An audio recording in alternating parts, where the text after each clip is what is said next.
Hello and welcome to Just One More Watch. If this is your first time here, my name is Jody and I love watches. If you also love watches, perhaps you'd like to consider subscribing to the channel by hitting the button down in the bottom corner of the screen or wherever it may happen to be on whichever device you're currently watching me on. If it ticks, if it clicks, if it tells you the time, I'll review it on this channel. I must have looked at a dozen Seikos, Casios, Citizens, Orients, Breitling, Omega, Rolexes, watches from $10 up to about $10,000 plus. I've also reviewed a ton of micro brands over the last couple of years. Micro brands really are the lifeblood of the watch industry. There's a real resurgence of them, so many new ones popping up, and I just love the things. So today I thought I'd bring you a little video with my top 5 favorite micro brands of 2018. Now clearly there are hundreds and hundreds of companies out there making watches, and I do not claim to have reviewed them all. This is a fairly narrow cross-section of the micro brand community. Therefore, my only criteria today is that they have to be a genuine micro brand and I have to have reviewed at least 2 pieces by each brand, so I'm not recommending them to you based on a single watch. This list may well change if I do this video again in 2019 as I uncover new companies and experience more brands firsthand for myself. But before I get into today's top 5 list, I thought I'd go through 3 positives and 1 negative of owning a micro brand watch. The first positive is exclusivity. The chances of finding the person next to you on the bus wearing the same watch brand as you, if it's a micro, are pretty minimal indeed. These companies are micro brands, there's a clue in the name. They generally produce very small runs, 50, 100, sometimes up to 200 of a particular model. So if you pick one up, the chances of finding another one out in the wild are minimal. Point number 2, value for money. Now, not all of these 5 offer outstanding value. Some of them you're paying a little bit more for the exclusivity as mentioned in point 1, but some of them you're getting more for your cash than you would with a mainstream brand. Seiko have got shareholders to think of. After all, they all demand a little bit of profit from the watch on your wrist. These companies are generally one-man bands or certainly very small operations if there are more than a couple of people involved. It's up to the company owners therefore to set their own profit margins. Some of them reduce the profit margin, meaning that you get more watch on your wrist as a consequence. Point number 3, Matt, Elshan, Kyle, Carlos and David. Those are the 5 gentlemen who own the 5 companies that I'm going to be talking about today. Chances are if you buy a watch from one of these 5 brands, you will interact with the gentleman who designed the watch and the gentleman who therefore owns the company. Now that, I think, is a little bit special. That means that the watch that you buy, the watch that you put on your wrist, you've already built up a little bit of more emotional connection with the timepiece and a connection with the company, which I think is a fantastic thing. I know that Matt from Helm, for example, includes a handwritten card thanking you personally for your business. You're not going to get that from Seiko. You're not even going to get that from Rolex when you're dropping 20 G's or more. And that, I think, is another good reason to pick yourself up a micro. So 3 positives. What's the negative then? Well, resale value and flippability. Buying some micro brands is like setting fire to a large portion of the cash that you dropped on the watch. If you make a mistake or if you just change your mind, you'll be struggling to shift the thing and you'll lose a chunk of money if you do so. Not so all 5 of the micros that I'm looking at today. I urge you to check their websites and then check the prices that these brands are going for on eBay. I think all 5 of them have got really strong residual values. So enough waffle, Jody.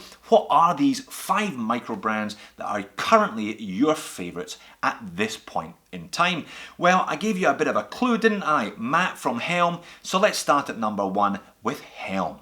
So there's some good news and some bad news with Helm. The good news is the watches are outstanding. When I reviewed the Vanuatu back in March, I described it as the best watch under 300 and a game changer, and I stick by those claims 100%. Indeed, I was so positive about the watch in the review that I felt the need to precondition it, assuring you, the viewer, that I hadn't accepted an envelope stuffed full of cash from Matt, the owner of Helm, to speak nicely about his watches. They really are that good. The attention to detail is obvious, even from the outer packaging to some of the little accessories and niceties that are included with the watch. The spring bars, for instance, best I've come across. Covert branding underneath those straps as well, very nice touch.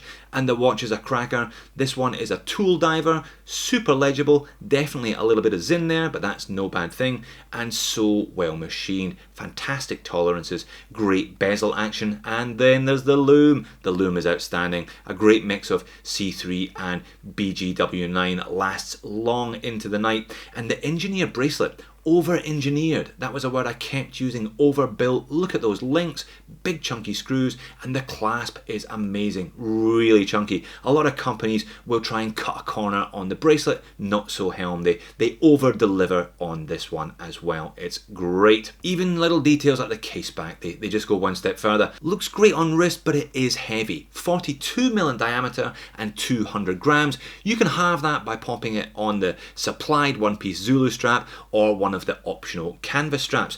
Now the Kuraburi, just as good. Did I mention that Matt pressure tests and signs each one of these watches before they leave his workshop? Kuraburi is more an out-and-out dive watch, domed sapphire crystal and a sapphire bezel insert. No date on this one. You can get it with a crown at 4 o'clock or you can get it with a crown at 10 o'clock if you prefer. Just as well made, and no parts are the same. The bezel, the crown, even the bracelet, even better actually than the one on the Vanuatu, and I'm just going to leave that loom shot there for you. On wrist, wears very similarly. Still 200 grams, again you can cut that down by opting for the NATO or one of the optional straps. This all sounds fantastic. What's the problem? Well, the problem is you can't actually buy a Helm at the moment. They are all sold out. Both models out of stock, and they're going to stay out of stock until about January or February next year. They're introducing a new one, a 40mm Komodo, and I am hanging for that watch. If it's anything like its two big brothers, it is going to be dead set amazing. So what can you do between now and January? Well, maybe you can buy one of those stunning bracelets and try and shoehorn it onto the watch of your choice, or you can just spend endless hours gazing lovingly at pictures of other people's Helms, imagining how much you're going to enjoy yours. Send Matt an email, get onto the mailing list. I promise you, you will not be disappointed waiting a couple of months to buy yourself one of these. And at number 2, another micro brand that I have really developed a bit of a crush for over the course of 2018. It's Singapore-based Zelos. Now, Zelos have an ever-expanding, rapidly expanding range of watches in their collection, mostly divers, quite a lot of them using bronze. Super compressor there, and that's their new Mark II Mako, I believe. There are a few oddities as well. This Swiss-powered Orbit looks fantastic and nothing like any of their others. I've reviewed 3. I first of all reviewed the Mark I Mako bronze with meteorite dial. I then looked at the much bigger bronze hammerhead, this one about 44mm, 1000 meters. And this week I looked at their brand new Swordfish. Highly recommended that one as an alternative to the Seiko Samurai. Again, Zelos, another brand who the experience starts from the outer packaging. They all include these nice wooden boxes and a very useful and versatile watch roll, and all of them have included at least 1, if not 2, extra bonus straps. And I really like my Mako. That's the watch I'm wearing in the introduction of the video today. This one was only a couple of weeks old, hence the lack of patina. So well made. Really, really neatly manufactured watch, much like the Helms that preceded it. Individually numbered, as you can see there from the case back. Stainless steel case back, so your skin doesn't react to the bronze. Now, full on, a lot going on the dial, extra indices and so on. So much going on the dial, but I think it manages to hang it all together nicely, and that's the rub. You get a stunning loom shot when it goes dark as a consequence of all of that stuff on the dial. Now this little Mako 40mm, I really do like the size, sits very nicely on my 7-inch wrist. Nice that they throw in a proper chunky matching bronze buckle. This was it on the alternative supplied leather strap as well, though I do prefer my divers on a Tropic.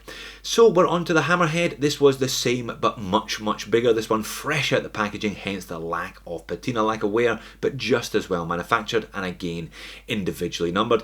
These watches not all that expensive. They are a little more than the Helms, coming in somewhere between $300 and $600 depending on the finish. Great strap on this one, and look at the nice detailing, the Zelos retainer clasp there as well, and a fantastic cut out buckle with the Zelos logo stamped into the end of it. Loom on the hammerhead, just as good as it was on the Mako. Again, that intoxicating mix of C3 and BGW9.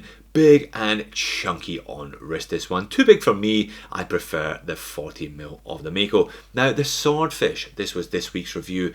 Loved it. $299, such a lot of watch for the money. Clearly inspired by the Seiko Samurai. The case design is pretty much identical, but I think you get more for your money than you do from the Samurai, including a very interesting bracelet. All those little links really do catch the light. Screw links, decent clasp there, etc, etc. Obviously, all of these watches have sapphire crystal. Now, this one has the meteorite dial. Zelos have obviously got a chunk of that meteorite that landed in Sweden a few years ago. Really interesting textural notes on the dial, and again, the loom on the Swordfish, just superb. Looks great on wrist, all those little links catching and playing with the light. Looks fantastic. So Zelos, they have their own pre-order system. They generally get a production run underway, then take orders maybe within about a month or so of the items being shipped.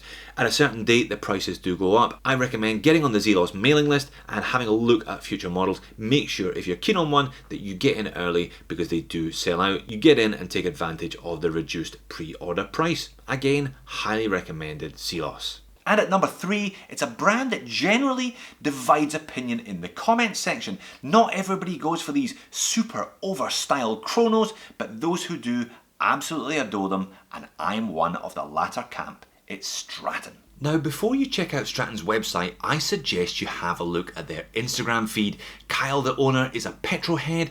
The Instagram feed is a mixture of retro car porn and Stratton watches, and you can see that motorsport influence in the design of the pieces themselves and some of the accessories that Stratton sells, including motorsport style duffel bags and even, yes, that's right, Stratton branded driving gloves. But onto the watches, again an ever increasing expanding range. A lot of them are chronos though, offered with either mecha quartz movements or with autos. Here's one of their older models, the Synchro. Always in a bunch of different colorways as well. Now, there is an active Facebook group where Kyle posts renders of new models. Looks like he isn't shying away from that 70s color palette with that new GMT either. Now, I've looked at a couple of them. I looked at the Curve Chrono. This one was available in a couple of different sizes, both with the Mecha Quartz movement. I picked the smaller one. The 40mm, no shortage of wrist presence, however, even from the smaller size. It was a very nicely made, very chunky little piece, this one. Now, I don't think they're overcooked. I think he gets the styling just about spot on. Clearly an awful lot going on the dial. This one had that inner rotating bezel, the kind of pseudo GMT function. You can run a second time zone there. Bunch of different tachymeter indices, the 2 chrono dials, the date and so on. But look at it, not a lot of Stratton branding, just a single S under the 12. Again, nice little touches, motorsport inspired case back there. And I thought this one wore really well. So they are very stylized, however I think there's a fair degree of practicality with these Strattons. This one, domed sapphire crystal, 100 meters of water resistance and a little bit of loom. Look good on those different strap options included straight out the box. But here's the one that is currently very much in the honeymoon phase with me. I just took delivery of my Special chronograph, this one powered by the Valjoux 7750, and I think it looks fantastic. Clear coat DLC on that high polished outer. I went for the Super 70s brown and orange one. If you're gonna go, you may as well go all in. And this looked so much better when I received the full production model than it did when I reviewed the prototypes earlier on this year. Again, a ton going on in the dial, but I don't think it's overcooked. And again, lots of nice little features, including that speedometer there on the case back. The loom on this one, not quite what I was hoping for, but when you compare it to Zelos and Helm, it's always going to disappoint, isn't it? Looks great on wrist, big chunky 70s style case. This one about 16mm thick, but because of those curves, it wears very, very nicely indeed. Day-date complication from the Valjoux 7750. Heaps of AR on the dial. Now the prices of these, they are not what I would call cheap. This one, $1,199 US, but that's full retail. Again with Stratton, if you're keen on these ones, get in on the early birds, get involved in the pre-orders. The Special Auto was $899, so a considerable saving if you bought it on pre-order rather than waiting for the full run. So once again, if you're interested in picking yourself up a Stratton, sign up for the newsletter and get in on these pre-orders early. It would be fair to describe Stratton as a Marmite brand, but I love Marmite. And at number 4, it's a brand owned and operated out of Portugal. There can't be too many of those, surely. It's Borealis. Now Borealis seem to have a bit of a cult following, a dedicated group of owners who buy multiple models of the same brand, and having looked at 3 of the things myself, it's easy to see why I found them all to be very well priced, well spec'd, and very well made indeed. Now you wouldn't call them homages, but Carlos, the owner, clearly seeks inspiration from more famous and more expensive models. This Oceanaut was the first one I looked at last year. There's a chunk of Panerai in there, but at $400. I don't think that is a bad thing. Plenty of loom from that nice sandwich dial as well. Now slightly large set of dimensions on this, but because it was aluminium bronze, it was very light, very comfortable, wore very nicely on wrist also. The next one I looked at was this one, the Portus Cali. I got my hands on a prototype earlier on this year. Very nicely machined again. Check out the finishing on the bracelet. Super smooth brushing on all of those links. They do really feel like more expensive watches. Great bezel actions from all of the Borealis that I've looked at. I was very happy when I unboxed this one. Got a bit of a surprise as well. Now this one was $360 from memory for a Miyota 901 powered dive watch, 30 atmospheres, 300 meters of water resistance, screw down crown, etc. I think that's a really good price for a micro brand. As noted in the intro, you often get great value from some of these small companies because they don't have shareholders profit gouging, and again very nicely machined, plenty of loom on the hands as well. The third one I looked at was the Sea Storm a couple of months ago, Blancpain 50 Fathoms inspired, but again at a fraction of the price, and again having the same high quality finishing and machining as the other 2. Look at the bracelet there, got that nice consistent brushing, very impressive for the price, as was that little coin edge bezel and the bubble bezel insert. Now this one used BGW9, and I think it was the best application of BGW9 that I've come across in a watch.